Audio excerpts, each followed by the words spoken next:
Police officers and other law enforcement employees, tell us about cases where it seemed to you that something supernatural or paranormal was happening. I am a former emergency medical worker and firefighter.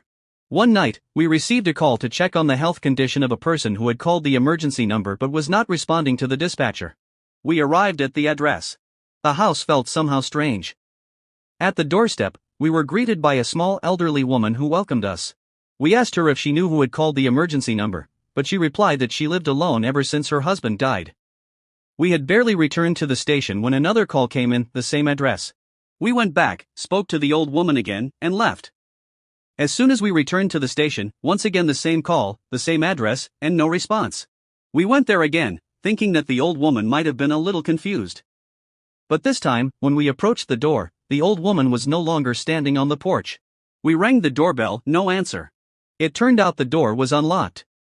We looked inside and saw that the elderly woman was lying on the floor and was not breathing. We immediately provided first medical aid and transported her to the hospital. She was in stable condition. When she woke up in the ambulance, she continued insisting that she had not called us and that we had arrived almost immediately after she lost consciousness. The drive from the station to her house takes about 15 minutes. Before we delivered her to the hospital, she asked me and another emergency worker if we could bring her knitting needles and some clothes to the hospital. I said that I would pick up her belongings because I had a friend living in that area whom we were planning to meet anyway. So, I picked up my friend, and we drove to the old woman's house. I ran inside to grab a bag with her belongings. During that time, my friend stayed in the car. As I was leaving the house, I swear I felt someone's hand on my back and heard a voice saying, "Thank you." When I got back into the car, my friend asked why the old woman's husband couldn't bring her things to the hospital himself. I said that her husband was dead. To that, my friend replied, "Then who was that old man in the window who smiled and waved at me?" At first, I refused to believe in anything supernatural, so I called the police and asked them to inspect the house. I thought someone might have broken in. They found nothing unusual, and there was no one inside. Later, my friend and I went to visit the old woman at the hospital. He began describing the old man he had seen standing in the window, but before he could finish, the old woman immediately burst into tears and said, "That was my husband." Right now, I literally feel tears welling up through fear. It's easy to deny ghost stories until something like this personally happens to you. I am an emergency medical worker.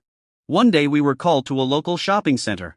When we arrived, it turned out that an 8-year-old girl was having breathing problems. It was late at night. Her mother, aunt, and cousin had just been caught shoplifting. We assumed that the breathing problems were caused by stress. As soon as we got into the ambulance, the girl looked my partner and me straight in the eyes and said that the place where she lived was bad. She said that she lived surrounded by demons and assholes. I swear, the moment she mentioned demons, within seconds her pulse dropped from 90 to 45 beats per minute. My partner and I exchanged glances and immediately started trying to lighten the mood. Eventually, the girl stabilized and came back around. I will never forget that incident. It really changed me. As soon as we stabilized her condition, we immediately reported everything to the police. This isn't my story, but when I read it, it seriously creeped me out. An old woman called emergency services and asked for several police officers to be sent to her home because she saw a strange figure hiding in her backyard. She lived alone and that night felt unsafe after seeing someone's silhouette in the window. When the police arrived, the door was unlocked. They entered the house and saw the old woman sitting facing the window. They went to check the backyard. There were no signs of forced entry or intrusion. Nothing was missing. A tall fence surrounded the house, making it practically impossible for anyone to enter the property. Nevertheless, the cops found footprints inside the house. It was quite possible that she had left the door unlocked and had not seen someone outside through the window, but rather a reflection inside the house behind her. I was in Afghanistan, standing guard at a watch post. I turned toward a farmer's field and saw a massive panther there. That thing looked about 10 meters long. My heart started pounding like crazy. I was just about to report it over the radio when I suddenly realized I needed to adjust the depth perception on my night vision goggles. As soon as I did, I immediately saw an ordinary cat, about 40 centimeters long, sitting on the ledge of the guard booth. Best day of that cat's life. Long story short, one time I scared the hell out of the Marines. Guys, it was a funny day and probably the most ridiculous moment of my life. Well, except for the time when I dropped a clump of fur into his mug of coffee, or when I knocked grenades off a table. That was fun too. I am a paramedic and firefighter. One late summer night, we went out on a call to a rural area. My partner and I were driving along a winding 2-lane highway in the middle of complete darkness. There was no lighting at all except for our headlights and the moon. We approached a sharp right turn when suddenly I saw a man moving through tall grass. He was moving very fast and smoothly, as if he were riding a bicycle while standing up. His arms and torso were not bouncing or moving up and down the way they would while running. Basically, I froze for a moment, confused by seeing a body in the middle of the night slicing through the grass on a bike. But whatever. Then he approached a tree and stopped. At about that moment, we drove past him. I leaned out the window and saw him standing next to the tree without a bicycle or anything else. He was just standing there, staring at the truck as it passed by. The hair on the back of my neck stood on end. We kept driving, and I finally decided to ask my partner if he had seen that guy. His response was, "Bro, I thought I was the one losing my mind." This incident is very hard to explain. And yes, maybe it was just a coincidence. But I have still never told my colleagues about it. For some time, I worked as a homicide investigator and dealt with all suspected suicides. We investigated them to make sure they were not murders. Usually, we determined the motive for suicide and found a note or some other indication that the person had taken their own life. For example, one guy literally taped a note to his chest that said, "Well, bitch, are you happy now?" and made sure that his wife would be the one to find him after he hanged himself. But sometimes there are cases where all the evidence points to suicide, yet there is no note and no discernible reason why the person would have killed themselves. These people had good health, decent jobs, and, at first glance, happy family lives. But who knows what is really going on inside people? Now I'll tell you about the case that still gives me chills. Over my career, there were about 10 suicides where the motive was not obvious. In the last 3 such cases, I found the same thing at the scene every time. It was a small decorative woven lighthouse. It appeared at all the locations. The same lighthouse, with the same design. It was painted white and blue. The first time, it stuck in my mind because it was standing near the bed where the body lay. But 2 weeks later, I saw the same damn lighthouse at another suicide scene and even mentioned the coincidence to a patrol officer. Several months later, I went to investigate another suicide and saw the same woven lighthouse again. That's when it clicked for me, these had always been unexplained suicides. I went back to the station and started reviewing all the photographs from every suicide scene I had worked on. In 2 of them, I could see something in the photos that might have been this woven lighthouse, but the camera angle was bad and there was too much clutter around to be certain. Guys, it felt creepy as hell to me. But a couple of months later, I transferred to another unit and stopped thinking about it. Sorry, but you're asking whether this could have been a serial killer. You know, I highly doubt it. These were all clear suicides, most of which had no reasonable alternative explanation. We always worked every suicide as if it were a murder initially, but in the end, a presumed suicide almost always turns out to actually be a suicide. Still, we always double-check everything.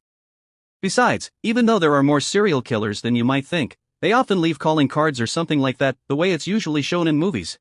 Typically, it's some unhinged person with a very specific style. I really think it was just a strange coincidence. But either way, it was creepy as hell. Buddy, at this rate you'll wake up one night and find that decorative woven lighthouse sitting on your nightstand. I'd immediately quit my job. You should find that damn lighthouse and burn it to hell.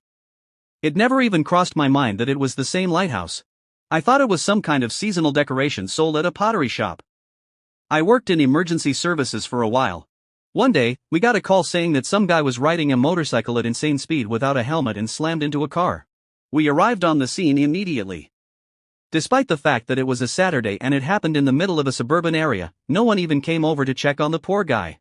The streets were completely empty. Usually, a crowd of bystanders gathers in situations like that, but not this time. The victim had a severely crushed skull and showed no signs of life. I have never seen more severe head injuries in my life. Our preliminary assessment was that he had a massive skull fracture, a concussion, and heavy bleeding. He was also missing some teeth and had numerous abrasions from sliding along the asphalt. Fortunately, not all of his skin was torn off, so you can imagine how bad it looked. It was so bad that most people would not have survived. And if someone had survived, it would have been a vegetable for the rest of their life. Under normal circumstances, we would have moved him from the road to the sidewalk.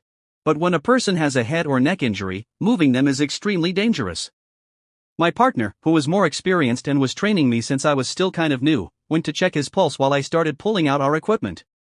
He crouched down, held his finger on the pulse for a while, then stood up and was just about to say something when suddenly this guy jumped up. He didn't even push himself up with his hands. He just sprang straight to his feet. My partner and I were terrified. The guy looked at us, smiled, and tried to pick up his bike. We tried to stop him, but given his condition, we didn't want to wrestle with him.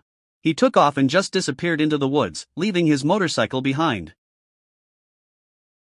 My partner was even more shocked than I was.